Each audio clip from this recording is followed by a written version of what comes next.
Today I am going to discuss about how to analyze arterial blood gas. What do you think? Doing arterial blood gas is important or not? Yes, doing arterial blood gas is very important. You have to identify your artery, either radial artery, brachial artery, femoral artery or dorsalis pedis artery. You have to puncture those arteries. You have to take blood without contamination of venous blood or air. So doing of arterial blood gas is important. You need to have some kind of skill to do that. But rather than doing the arterial blood gas, the interpretation of the arterial blood gas is the most important one. Today I am going to teach you about how to analyze arterial blood gas properly. How to analyze arterial blood gas properly. Our atmospheric pressure roughly about 760 mm mercury. Right now the atmospheric pressure is about 760 mm mercury. Atmosphere containing 21% of oxygen and 78% of nitrogen. So atmospheric pressure 760 mm mercury.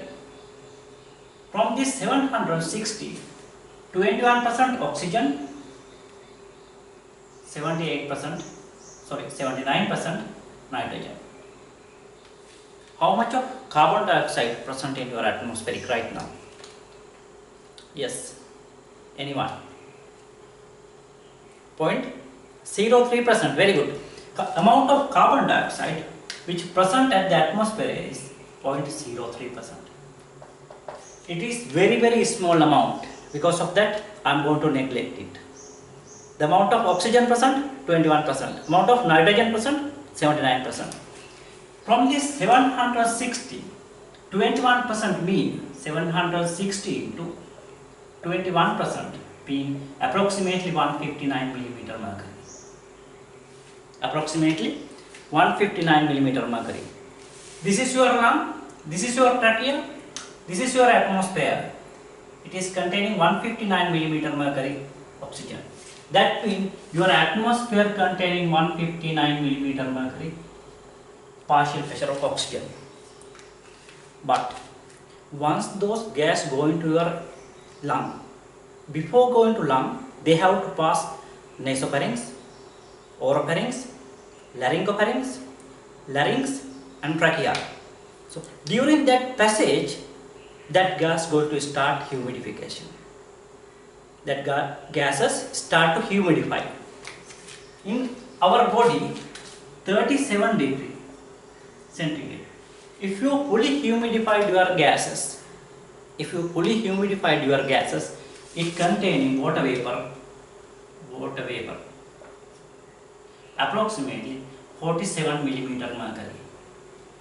That means if I puncture my trachea here and if I take gases from trachea, it containing 47 mm mercury water vapor, it containing oxygen, it containing nitrogen. Whole together, water vapor, oxygen, nitrogen partial pressure is about 760 mm mercury. Whole together. That means oxygen and nitrogen create partial pressure at the tracheal level roughly about 760 minus 47 mm mercury. If somebody want to measure the partial pressure of oxygen at tracheal level, total pressure is this much, oxygen and nitrogen. From this value, 21% should be belong to your oxygen. Very good. From this value, 760 minus 47 divided by 100 into 21% is your mid-tracheal level partial pressure of oxygen, or gases. Once the gas is fully saturated, the partial pressure of fully saturated with water vapor, the partial pressure of oxygen. This is roughly about 149 mm mercury. Is it difficult to understand? The 49 here, 59, here 49. Very easy to keep in mind. Once your gases come into your mid-tracheal level, it is roughly about 149 mm mercury. Here your atmosphere, here your mid-tracheal, it is about 149 mm mercury. After those gases come into your alveoli.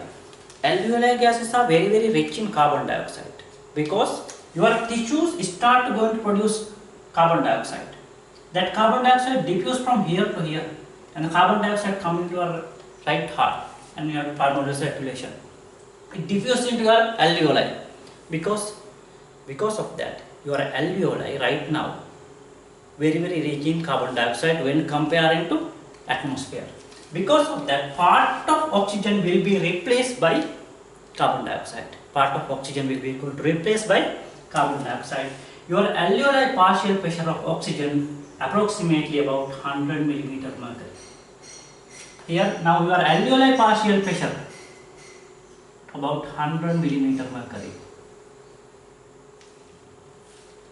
If you have normal alveolar membrane, perfectly normal alveolar membrane, perfectly normal capillary membrane, perfectly normal alveolar membrane, perfectly normal capillary membrane, the partial pressure of the oxygen in the blood also same as alveoli partial pressure.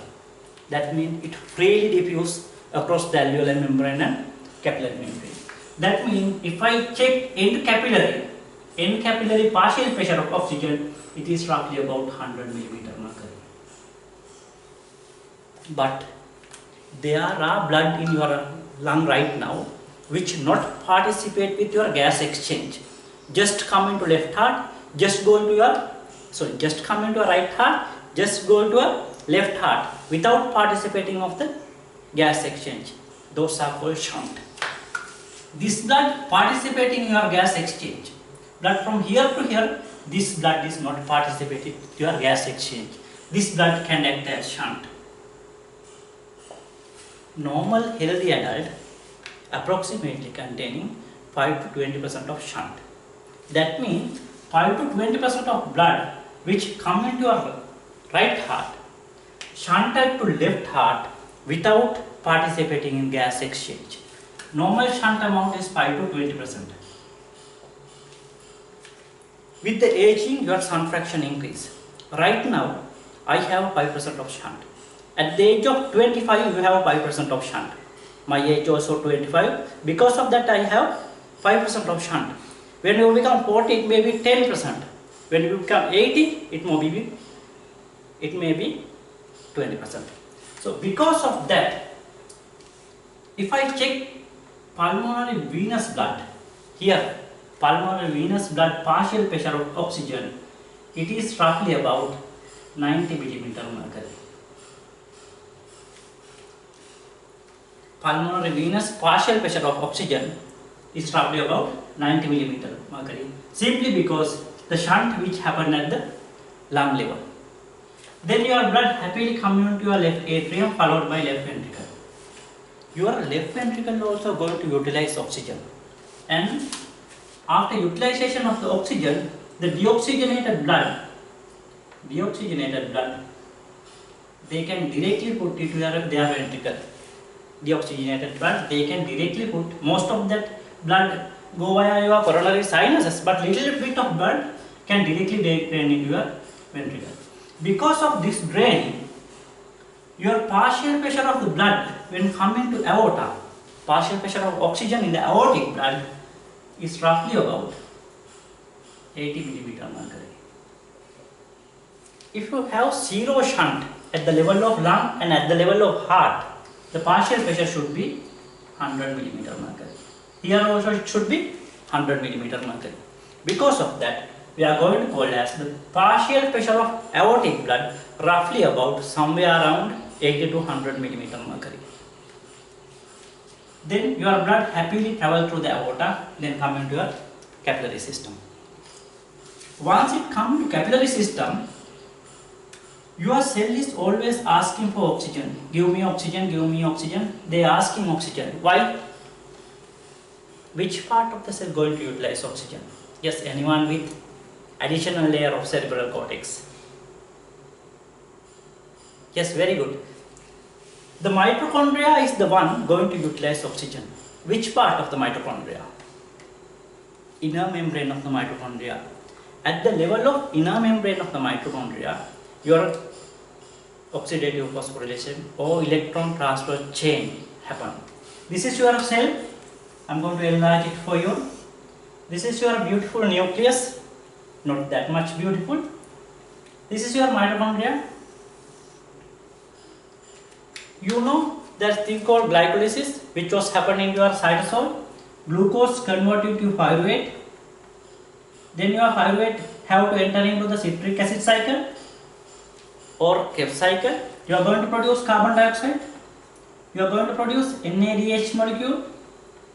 You are going to produce FADH molecule. During the glycolysis also, you are going to produce ATP. You are going to produce NADH molecule. Here also you are going to produce ATP. This NAD and FADH2 going to enter into your mitochondria. You know your mitochondria containing two membrane, inner membrane and outer membrane. Your inner membrane reaching cytochrome oxidase enzyme. What they did is, with the help of cytochrome oxidase enzyme and oxygen, they convert NADH molecule to NAD molecule, FADH molecule to FAD molecule. This H plus is they are going to put into intramitochondrial membrane space. Then they are going to produce ATP. Here they utilize oxygen. They produce ATP. Here they produce ATP. Here they produce NADH. In addition to that, here they produce carbon dioxide as well. To run the oxidative phosphorylation or to run this cytochrome oxidase reaction or to electron transfer chain, you should have at least 1 millimeter mercury partial pressure of oxygen at mitochondrial level. You should have at least 1 millimeter mercury partial pressure of oxygen at mitochondrial level. But luckily, what is the amount of partial pressure of oxygen at mitochondrial level? Yes, anyone? Yes, it's roughly about 10 millimeter mercury. Partial pressure of oxygen at mitochondrial level is about 10 millimeter mercury. Up to 1 millimeter mercury, they can run the aerobic respiration. They can run aerobic respiration or oxidative phosphorylation or electron transfer chain. But once it becomes less than 1 millimeter mercury, you can't run your electron transfer chain. You can't run your aerobic respiration. You have a condition called anaerobic metabolism. Anaerobic metabolism. You are going to produce large amount of lactate from pyruvate. You are going to produce large amount of acid. You can develop acidosis. So here what happened is, your oxygen going to diffuse into the extracellular fluid. From extracellular fluid going to intracellular fluid. From intracellular fluid they are going into intramitochondrial space. Intramitochondrial space. The blood which come from the aortic level had a partial pressure of oxygen roughly about 80 to 100 millimeter mercury. They are not going to give whole amount to here. They carry part of oxygen to this side as well. They carry part of oxygen into venous side. Anyone know partial pressure of oxygen at venous level? Yes, it is about 40 millimeter mercury. Partial pressure of oxygen, if I put cannula, if I put a syringe to my veins, if I draw blood, if I check partial pressure of oxygen, it's roughly about 40 millimeter mercury. If I put saturation probe to here, it is says value of 99 to 100%. Saturation at the arterial level, SpO2, at the arterial level roughly about 99 to 100%. Saturation at the venous level roughly about 75% SpO2. That means this much of oxygen and this much of saturation in our blood, they kept as a fixed deposit. Here fixed deposit plus tissue utilization. Here fixed deposit. Here fixed deposit plus utilization. Here the utilization part. That means in case of failure, we have fixed deposit of 75% of saturation and 40 millimeter mercury of partial pressure of oxygen. So this oxygen go into your lung. Once they come into lung, this 40 millimeter mercury going to increase into the 100 millimeter mercury. This 75% going to increase into 100%. This is how oxygen circulate in your body. We'll see what happened with your carbon dioxide.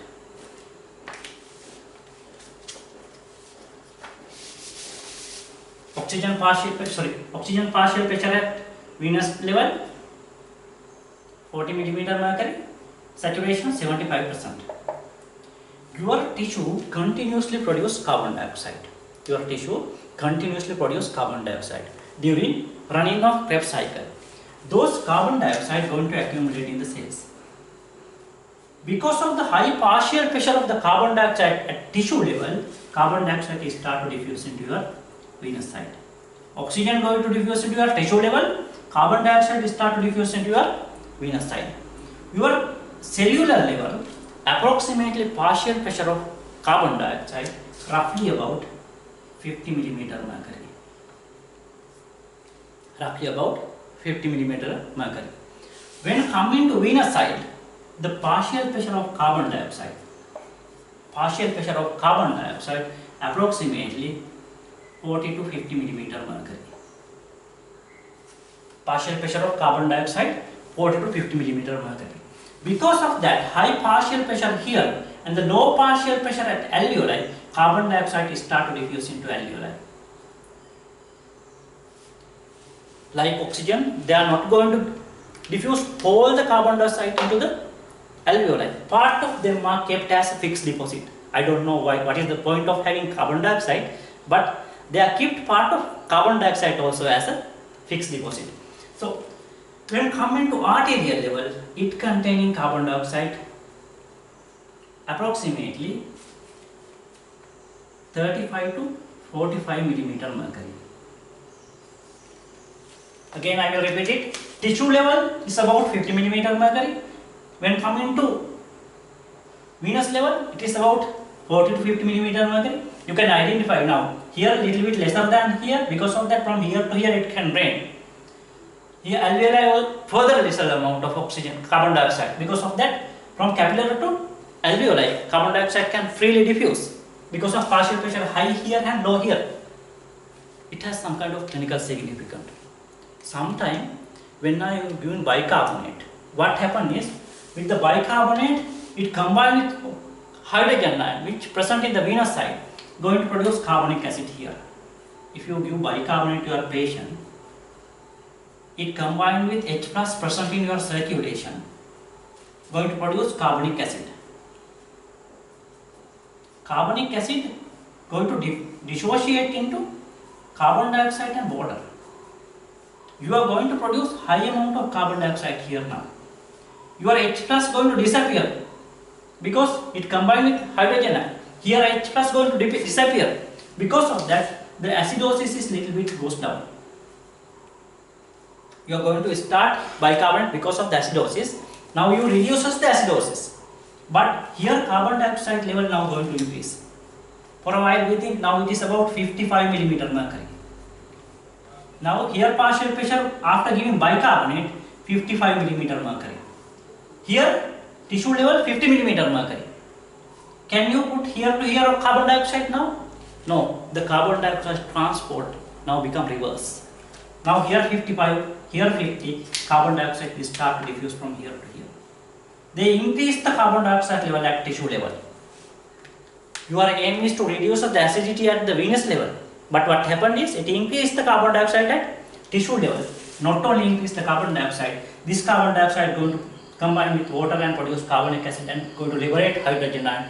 You can create intracellular acidosis.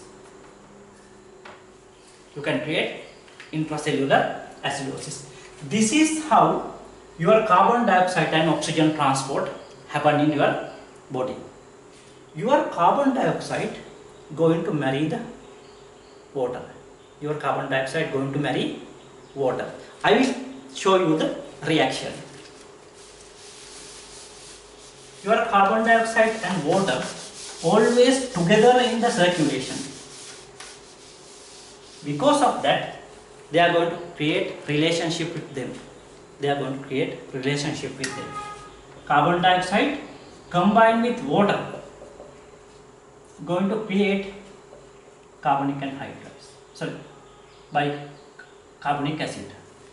Carbon dioxide combined with water going to produce carbonic acid. The person who going to sign for this marriage is called carbonic anhydrase enzyme. Carbonic anhydrase enzyme, or the lawyer, is the one responsible for this marriage. Again, this carbon dioxide. Again this carbonic anhydrase enzyme going to break down into hydrogen ion and bicarbonate type. Your carbon dioxide combined with water produce carbonic acid. Carbonic acid dissociate into your hydrogen ion and bicarbonate. This reaction is catalyzed by the lower wall. The reaction responsible one person is called carbonic anhydrase enzyme. Again, the breakdown also done by same lawyer. The lawyers are like that. The marriage also done by them. They earn some money. The divorce case also handled by them. They can earn money. The same person is the one responsible for here as well. Your carbonic anhydrase enzyme going to stimulate this front reaction and back reaction. Your carbonic anhydrase going to stimulate your front reaction and back reaction. This is the one of the reaction which happen at the tissue level right now. Right now in your body, carbon dioxide going to fuse with the water, produce carbonic acid. It dissociates into hydrogen ion and carbonic acid. Sorry, bicarbonate. Your bicarbonate, if your bicarbonate found hydrogen ion, they are going to unite together, going to produce carbonic acid. Carbonic acid again going to dissociate into water and carbon dioxide. The front and back direction time to time happen in your body. If you have high carbon dioxide level, it produces high carbonic acid. It will increase your hydrogen ion. If you have high bicarbonate level, it combined with your hydrogen ion, going to produce high carbon dioxide level. This thing happen in your body. Your carbon dioxide can be removed by lung. Your carbon dioxide can be removed by lung, going to produce at the tissue level. In our body, there is another kind of specific mechanism which try to remove this side as well. Not only this side, they are going to remove this side as well. For that, your kidney come into play. Here, your renal artery, which containing oxygenated blood, come into your kidneys.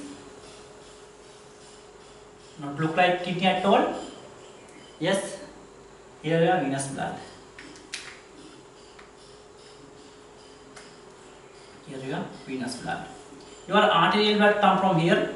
Your venous blood going from here. Your kidneys are capable in handling.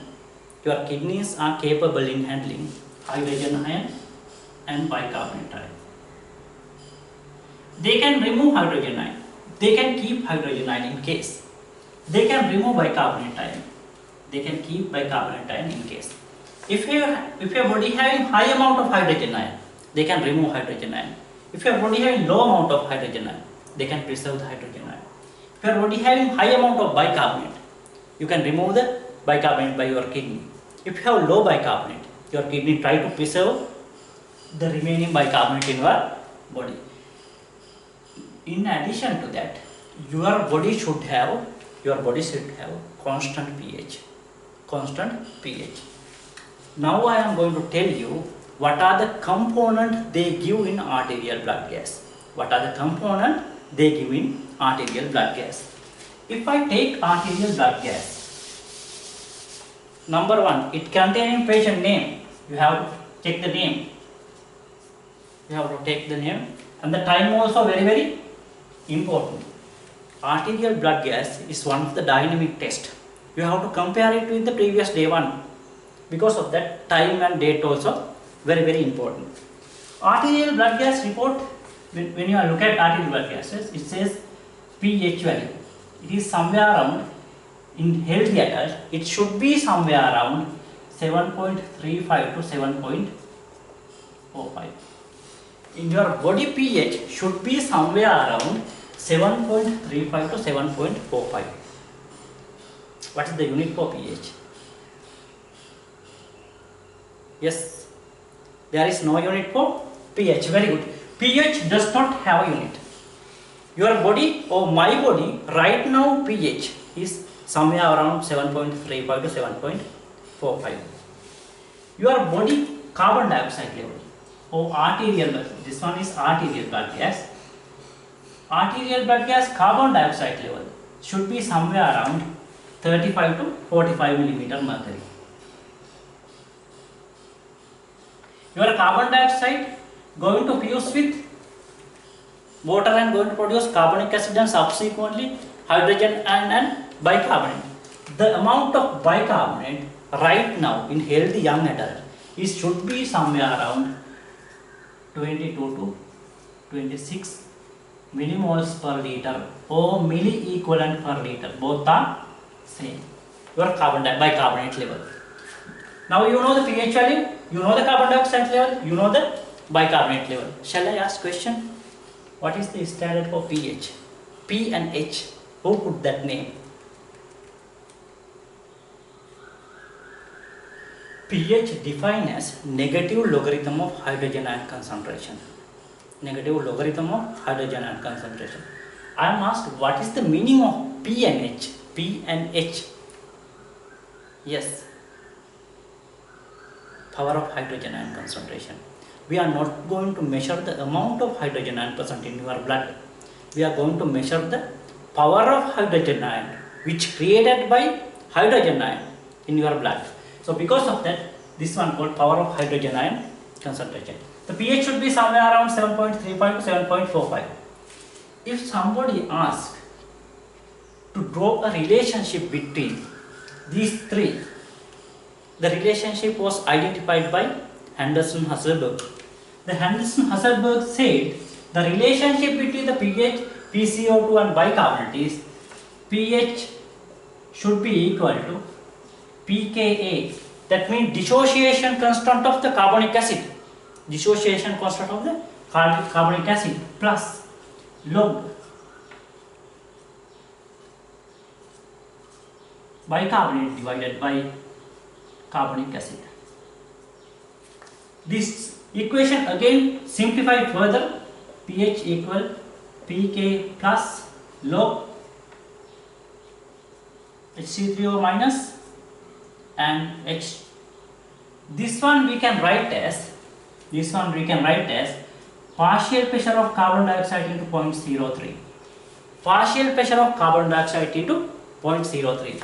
If I consider this equation, this one is called Henderson-Hasselbalch equation. The person who discovered this one is called Henderson-Hasselbalch. So according to Henderson-Hasselbalch equation, pH equal pK, dissociation constant of the carbonic acid plus log bicarbonate divided by PCO into 0.03. If I consider carefully go through this equation, pK is one of the constant, 0.03 is one of the constant, log also constant. I am going to remove those things. Then I found a value called, found equation called pH proportionate to bicarbonate divided by PCO2. That means if your bicarbonate level goes up, what happens is pH goes up. If your bicarbonate level goes down, pH goes down. If your carbon dioxide goes up, pH goes down. If your carbon dioxide goes down, pH goes up. With the changing of the carbon dioxide and bicarbonate level, pH will change. This equation is very important.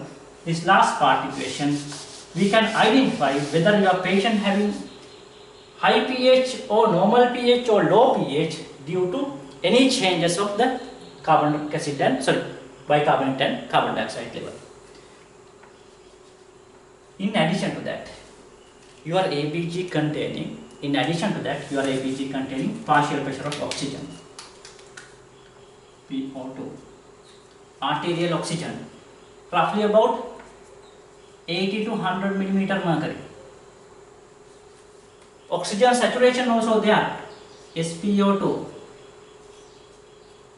it is 99 to 100%. What are the other things available in your ABG? It containing electrolyte. Amount of sodium 135 to 145 millimoles per liter. Potassium 3.5 to 5.5 millimoles per liter. What else? What else containing in arterial blood gas? Yes, it containing hemoglobin level, very good. It should be normal according to WHO value. What are other things available? Yes, very good. Blood sugar level also available. I need more important things. Yes. Yes. Anion gap. Yeah, it containing thing called anion gap. Anion gap. It should be somewhere around 12 plus or minus 4. No unit.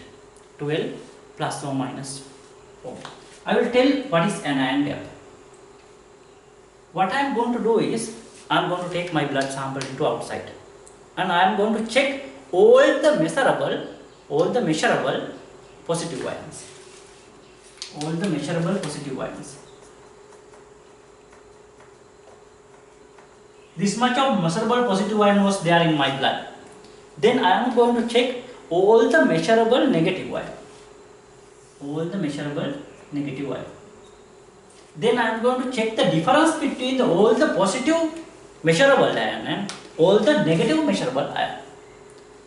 It should be somewhere around 12 plus or minus 8.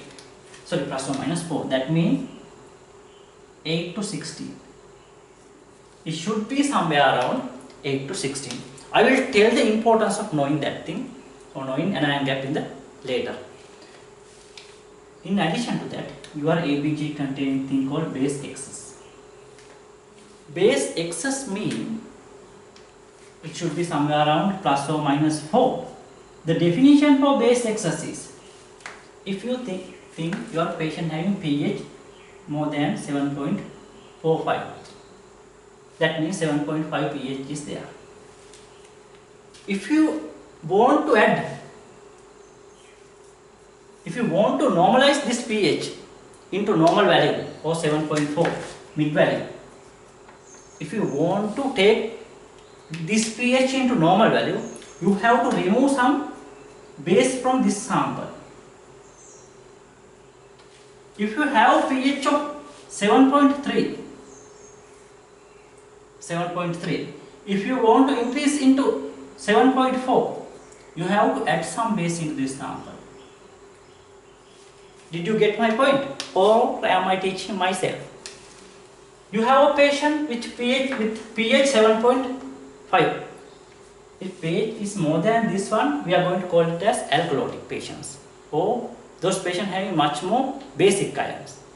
If your patient having pH less than 7.35, we are going to call it as acidotic patients. So this patient is alkalotic. What I want to is this patient problem is this patient having more basic ion, not the acidic ion, more basic ion. This patient having more acidic ion. If I want to take this one into normal value, that means 7.4, I have to remove the base from this sample. That means in this patient body, base excess is this patient body having excess base, positive excess base. Positive excess base. This patient having, actually we have to add base. That means this patient is deficit in base. This patient having deficit base in her body, in her or his body. Because of that, if you found have positive base excess more than 4, that means your patient body having positive basic ion much more than acidic ion. If your patient having negative base excess, that means you have to add base in order to neutralize, in order to come to into normal pH. Did you get my point? Again, am I teaching myself? I will repeat it again. If you are a patient having 7.5 pH, if you are a patient having 7.5 pH, that means patient in alkalotic side.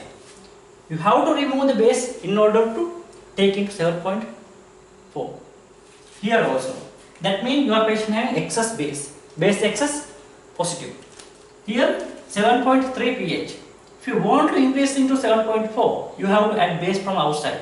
That means this patient body have deficit in base. If that means base deficit is there, minus the base amount is there. Here plus base amount is there. If your patient having more than 4 base excess, that means more than plus 4 base excess, we are going to call as patient having high base excess. If your patient having less than minus 4 base excess, you are going to call as your patient having less base excess.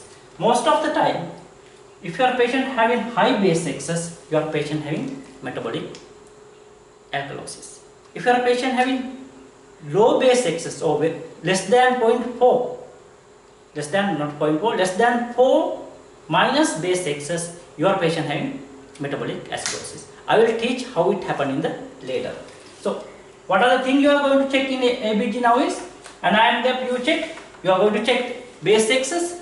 In addition to that, it containing one more thing called, what is the one more thing? It containing, not more thing, one thing, it containing lactate, it containing standard bicarbonate. Bicarbonate is there and standard bicarbonate also there. I will tell what is standard bicarbonate. If your patient having 40 mm mercury partial pressure of oxygen, carbon dioxide.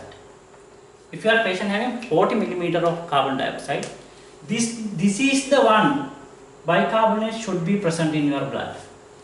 This is the one bicarbonate which should be present in your blood. Your patient may be having 40, 50, 60 carbon dioxide. According to that, this value will be changed. But what they say is, if your body having this much of carbon dioxide, this must be the bicarbonate should have. This is some kind of reference value to check these two. If your patient having 40, it must be this much. Now your patient may having 60. According to that, you can consider how much of bicarbonate should be present and how much bicarbonate present right now. Okay, this is the importance of standard bicarbonate. In addition to that, if you are very enthusiastic, you can calculate the strong ion difference as well. You can calculate the strong ion difference. What is strong ion difference? I should thank that person who discovered the strong ion difference. Did not put their name into that one, only put the name called strong ion difference. The definition for strong ion difference is the difference between the strong ion. Very simple. All the measurable strong ion minus all the measurable strong positive ion minus all strong negative ion. Strong positive ion minus strong negative ion. Or strong positive ions are sodium, potassium, calcium, magnesium. Strong negative ion, chloride. I need furthermore. You have to find what are the strong negative ion. The strong ion difference in healthy adult. Strong ion difference in healthy adult. That means right now in my body, strong ion difference should be somewhere around 42. Somewhere around 42. What is the unit? Again, no unit, just the difference. So, what are the components which are available in the ABG? I will repeat it again. pH 7.35 to 7.45, PCO2 35 to 45, bicarbonate 22 to 26, PO2 80 to 100, PCO2 99 to 100, sodium 135 to 145, potassium 3.5 to 5.5. Hemoglobin should be normal, blood sugar should be normal, anion gap 12 plus or minus 4, base excess plus or minus 4, lactate less than 2, standard bicarbonate, it will come value with the 40 mm mercury. In addition to that, strong ion difference is not there, but you can calculate strong ion difference if you are very enthusiastic. It should be somewhere around 42. We'll meet in the next lecture. Next lecture I am going to teach you how to assess the oxygenation level in arterial blood gas. After that I am going to do how to assess carbon dioxide and pH level in the arterial blood gas and different patients. That's all regarding your arterial blood gas assessment. Thank you very much.